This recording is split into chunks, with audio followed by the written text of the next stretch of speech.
ቅጠል ተራ ተብሎ የሚጠራውን አካባቢ ወደ ውብ ድንቅ የመኖሪያ ስፍራ እንቀይረዋለን። ይሄ 9 ህንፃ ባለ 8 ወለል ሲገነባ ከዚህ የምትነሱትን ብቻ ነው እንደሚይዘው በርካታ ህዝብ ይይዛል። አካባቢው ላይ ያለው ማህበረሰብ እዚሁ እናስገባለን። ስናስገባ ሰፋ ያለ አካባቢ ይቀየራል ማለት ነው።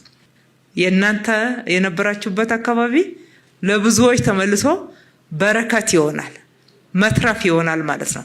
አዲስ ዓመት እዚህ አካባቢ አዲስ መንፈስ፣ አዲስ አኗኗር፣ ዘመናዊ አኗኗር ለአዋቂዎችም ለህፃናትም ለአረጋውያንም የምትመች በምሳሌነት የምትጠቀስ ውብ የመኖሪያ አካባቢ ሆና ተቀይራ በአዲስ ዓመት ተቀበላችኋለች። ከዚህ የተነሳችሁትን ደግሞ የቅድሚያ ሰጥተን እዛም ሳትደርሱ ወደ ቤታችሁ መመለስ መግባት የምትችሉበትን ጥረት እናደርጋለን።